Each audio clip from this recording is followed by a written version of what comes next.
Good morning students, welcome to my YouTube channel. इस video में हम एम.एन. राय के लोकतंत्र संबंधी विचारों के बारे में अध्ययन करेंगे। राय मनुष्य को नैतिक इकाई के रूप में स्वीकार करते हैं और वो इस बात का प्रतिपादन करते हैं कि इस नैतिक मनुष्य का विकास स्वतंत्रता के आधार पर ही संभव है। इसके अतिरिक्त राय के चिंतन के सबसे अधिक महत्वपूर्ण अंग मौलिक मानववाद के लक्ष्यों की पूर्ति सहज रूप में लोकतांत्रिक व्यवस्था के अंतर्गत ही संभव है। राय ने मार्क्सवाद की आलोचना करते हुए कहा था कि सोवियत रूस में मार्क्सवाद को जिस रूप में अपनाया गया है उसमें वह सर्वाधिकारवादी व्यवस्था में परिणत हो गया है। इन आधारों पर राय से आशा की जा सकती थी कि उनके द्वारा उदारवादी लोकतंत्र का समर्थन किया जाएगा। सिद्धांत रूप में वे लोकतंत्र को सर्वाधिकारवाद की तुलना में निश्चित रूप से श्रेष्ठ व्यवस्था मानते हैं, लेकिन उनका कहना है कि वर्तमान समय की लोकतांत्रिक व्यवस्था दूषित है और इसने हमारे मन मस्तिष्क में लोकतंत्र के प्रति आस्था को आघात पहुंचाया है। वे इस उदारवादी लोकतंत्र को समाप्त करने की बात तो नहीं कहते, लेकिन लोकतंत्र के स्वरूप में भारी परिवर्तन की आवश्यकता बतलाते हैं। उनके द्वारा लोकतांत्रिक व्यवस्था की जो रूपरेखा प्रस्तुत की गई है उसे वे संगठित लोकतंत्र का नाम देते हैं। लोकतंत्र के स्वरूप में परिवर्तन के लिए वे निम्नलिखित सुझाव देते हैं। जन समितियों के माध्यम से समस्त कार्यों का संपादन। मनुष्य ने अनुभव किया कि वर्तमान समय की लोकतांत्रिक व्यवस्था में राजनीति सत्ता केंद्रित हो गई है और उदारवादी लोकतंत्र में जिस चुनाव पद्धति का प्रचलन है उसमें योग्य व्यक्तियों के चुने जाने की कोई गुंजाइश नहीं है। वे जनता के बौद्धिक और नैतिक स्तर को ऊंचा उठाने की आवश्यकता अनुभव करते हैं और आज की लोकतांत्रिक व्यवस्था के दोषों का निवारण करने के लिए संगठित लोकतंत्र का आदर्श प्रस्तुत करते हैं, जिसका सबसे प्रमुख तत्व है जन समितियों के माध्यम से समस्त कार्यों का संपादन। राजनीतिक दलों के बढ़ते हुए दुष्प्रभावों ने समस्त शासन की विचार शक्ति को कुंठित कर दिया है। विधि का शासन मात्र एक औपचारिक घोषणा बनकर रह गई है, इसलिए वह स्थानीय व्यक्तियों की जन समितियों के द्वारा वर्तमान प्रजातंत्र को संगठित करना चाहते हैं। उनके संगठित प्रजातंत्र में जन समितियों के सार्वजनिक कार्यों में अधिकाधिक भाग लेने की प्रेरणा और व्यवस्था है। ये जन समितियां संगठित लोकतंत्र के प्रभावशाली यंत्र और केंद्र के रूप में कार्य करेंगी। ये जन समितियां विवेकशील व्यक्तियों के सहयोग से स्थानीय, प्रांतीय और केंद्र की सामाजिक संस्थाओं की इकाई के रूप में कार्य करेंगी। इन जन समितियों के माध्यम से शिक्षित और सामान्य जनता के बीच प्रशिक्षण के रूप में सहयोग के प्रयास किए जाएंगे। इन समितियों के कारण राज्य के सर्वशक्तिमान होने का वह समाप्त हो जाएगा।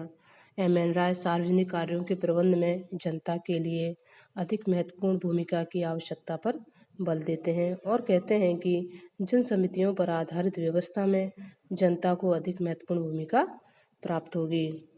सेकंड है विकेंद्रित सत्ता पर बल। एम.एन. राय वर्तमान समय की लोकतांत्रिक व्यवस्थाओं में बढ़ती हुई केंद्रीकरण की प्रवृत्ति को आर्थिक और राजनीतिक दृष्टि से उचित नहीं मानते हैं।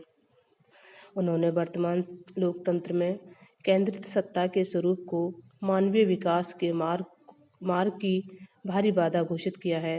वे समाज के मूलभूत पुनर्गठन की आवश्यकता बतलाते हुए विकेंद्रीकरण पर बल देते हैं और कहते हैं कि सत्ता के विकेंद्रीकरण को अपनाने पर राजनीति के स्थान पर लोकनीति की प्रतिष्ठा संभव हो सकेगी।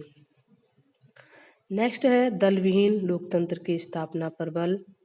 राय आज के लोकतंत्र का सर्वप्रमुख दोष राजनीतिक दलों की वर्तमान व्यवस्था को मानते हैं। राजनीतिक दलों ने वर्तमान लोकतंत्र को अपने बाहुपस में इस प्रकार से जकड़ लिया है कि लोकतंत्र मात्र एक दलीय यंत्र बनकर रह गया है। दलों ने व्यक्ति की प्रेरणा शक्ति और निर्णय शक्ति दोनों को ही कुंठित कर दिया है और व्यक्ति के स्वतंत्र अस्तित्व की कल्पना असंभव हो गई है। राजनीतिक दलों का उद्देश्य शासन सत्ता के लिए छीना झपटी करना ही रह गया है। उन्हें जनता के वास्तविक हितों की कोई परवाह नहीं होती है। राजनीतिक दल अपनी स्वार्थ साधना के लिए नैतिकता और न्याय की बलि चढ़ा देते हैं। राय ने कहा है, यदि नैतिक उत्थान करना है तो वर्तमान दल पद्धति को समाप्त करना होगा।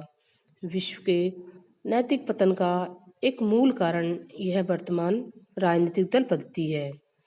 अतः राय के अनुसार यदि हमें लोकतंत्रवाद की रक्षा करनी है तो उसे दल रहित बनाना होगा, अर्थात एक दल विहीन लोकतंत्र, पार्टीलेस डेमोक्रेसी की स्थापना करनी होगी। यह दल विहीन लोकतंत्र आत्मनिर्भर समितियों के सक्रिय योगदान पर आधारित होगा। इस प्रकार राय का संगठित लोकतंत्र प्रत्यक्ष तथा विकेंद्रित लोकतंत्र था, जिसमें एम.एन. राय ने राजनीतिक दलों के लिए कोई स्थान नहीं रखा था। राय ने बताया कि छोटे छोटे सहकारी संगठनों के द्वारा आधुनिक राज्यों में यह प्रत्यक्ष लोकतंत्र स्थापित किया जा सकता है। इस व्यवस्था में शक्ति जनता के हाथों में रहेगी और जनता ही शासन कार्य में भाग लेकर इसका नियंत्रण करेगी। संगठित लोकतंत्र के प्रतिपादन में एम.एन. राय ने मतदाताओं के शिक्षित होने की अनिवार्यता पर बल दिया है, ताकि वे भाषण कला में निपुण नेताओं के बहकावे में नहीं आ सकते।